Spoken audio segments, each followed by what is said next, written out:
Hello friends, ಇದೇ ನಮ್ಮ site. So ಇಲ್ಲೇ ಮನೆ ಕನ್ಸ್ಟ್ರಕ್ಷನ್ ಪ್ಲ್ಯಾನ್ ಮಾಡಬೇಕು ಅಂತ ಬಹಳ ವರ್ಷಗಳಿಂದ ಕನಸು ಕಟ್ಟಿದ್ದೆ. ಸೊ ಆ ಕನಸು ಈಗ ನನಸಾಗೋ ಎಲ್ಲ ಲಕ್ಷಣಗಳು ಕಾಣಿಸ್ತಾ ಇದೆ. 1 ಇಯರ್ ಬ್ಯಾಕ್ ಬೋರ್ ಹೊಡ್ಸಿದ್ದಿದ್ದು. ಸೊ 404 ಅಡಿಗೆ ನೀರು ಬಿದ್ದಿತ್ತು. ಸೊ ಹಾಗಾಗಿ ಅದಕ್ಕೆ ಇವಾಗ ಏನು ಅಂತಂದರೆ ಲೇಬರ್ ಕಾಂಟ್ರಾಕ್ಟಲ್ಲಿ ಕೊಡಬೇಕು ಅಂತಂದರೆ ನಮಗೆ ಲೇಬರ್ ಎಷ್ಟು ಚದರ, ಏನು ಎತ್ತ, ಪ್ರತಿಯೊಂದು ಮೆಟೀರಿಯಲ್ಸ್ ಆಗಲಿ, ಯಾವ ಟೈಮಲ್ಲಿ ಏನೇನು ಕೆಲಸಗಳಾಗಬೇಕಾಗಲಿ ಎಲ್ಲ ಪ್ರತಿಯೊಂದು ಮ್ಯಾನೇಜ್ ಮಾಡೋದೆಲ್ಲ ನಮ್ಮ ಮೇಲೆ ಇರುತ್ತೆ. ಬಟ್ ಲೇಬರ್ ಕಾಂಟ್ರಾಕ್ಟ್ಗೂ ಮೆಟೀರಿಯಲ್ ಕಾಂಟ್ರಾಕ್ಟ್ಗೂ ಮೇಜರ್ ಡಿಫ್ರೆನ್ಸ್ ಏನು, ಮೆಟೀರಿಯಲ್ ಕಾಂಟ್ರಾಕ್ಟ್ ಕೊಡೋದ್ರಿಂದ ಅವ್ರು ಯಾವ ಮೆಟೀರಿಯಲ್ ಹಾಕ್ತಾರೆ ಅದಕ್ಕೆ ನಾವು ಕಾಂಪ್ರಮೈಸ್ ಆಗಬೇಕಾಗತ್ತೆ. ಇಲ್ಲ ನಮಗೆ ಪ್ರೀಮಿಯಂ ಮೆಟೀರಿಯಲ್ ಬೇಕು ಅಂತಂದರೆ ಅದಕ್ಕೇನು ಡಿಫ್ರೆನ್ಸ್ ಅಮೌಂಟ್ ಇದೆ ಅದನ್ನು ಕೊಡಿ ಅಂತ ಕೇಳ್ತಾರೆ.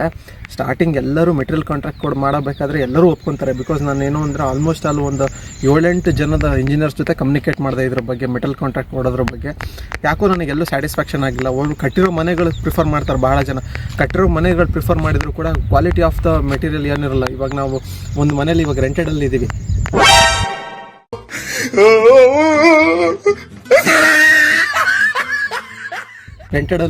ರೆಂಟೆಡಲ್ಲಿ ಇದ್ದೀವಿ. ಸೊ ಆ ರೆಂಟೆಡಲ್ಲಿ ಇರೋ ಮನೇಲೂ ಕೂಡ ಏನು ಅಂತಂತಂದರೆ ಅದು ಬಿಲ್ಡರ್ ಕನ್ಸ್ಟ್ರಕ್ಷನ್ ಮಾಡಿರೋದು. ಕ್ವಾಲಿಟಿ ಏನೂ ಇಲ್ಲ. ಬರೀ ಸ್ಯಾಂಡಲ್ಲಿ ಮನೆಯೇ ಕಟ್ಟಿ ಮುಗಿಸ್ಬಿಟ್ಟಾರೆ. RCC ಹಾಕೋಬೇಕು, ನಾವು ಸ್ಯಾಂಡ್ ಹಾಕ್ಬೇಕು, ರಿವರ್ಸ್ ಸ್ಯಾಂಡ್ ಹಾಕಬೇಕು, ಅವೆಲ್ಲ ಏನೂ ಇಲ್ಲ. ಸೊ ಹಾಗೆ ಅದಕ್ಕೋಸ್ಕರ ಅಷ್ಟೇ ಅದೆಲ್ಲ ಕನ್ಸಿಡರೇಷನ್ ಇಟ್ಕೊಂಡು ಈಗ ನಾನು ಲೇಬರ್ ಕಾಂಟ್ರಾಕ್ಟ್ ಕೊಟ್ಟು ಮೆಟೀರಿಯಲ್ ಎಲ್ಲ ನಾನೇ ಸಪ್ಲೈ ಮಾಡಿ ಇದು ಮಾಡಬೇಕು ಅಂತ ಪ್ಲ್ಯಾನ್ ಮಾಡಿದ್ದೀನಿ.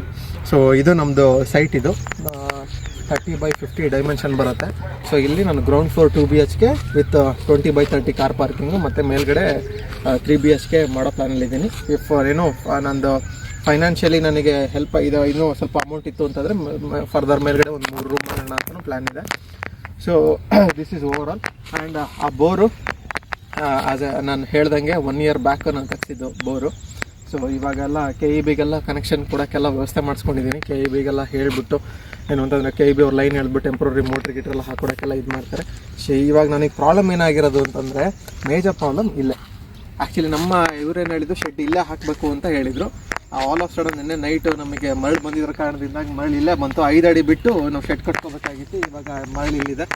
ಸೊ ಈಗ ಏನು ಮಾಡಬೇಕು ಅಂತ ಗೊತ್ತಾಗ್ತಿಲ್ಲ. ಅದಕ್ಕೆ ನಮ್ಮ ಸಿವಿಲ್ ಕಾಂಟ್ರಾಕ್ಟರ್ ಮೇಸ್ತ್ರಿಗೆ ಬಂದು ಹೇಳಿದ್ದೀನಿ, ಏನೋ ಒಂದು ಬಂದು ಚೆಕ್ ಮಾಡಿ ಅಂತ ಅಂದ್ಬಿಟ್ಟು ಅವ್ರು ಚೆಕ್ ಮಾಡ್ತಾರೆ, ನೋಡೋಣ.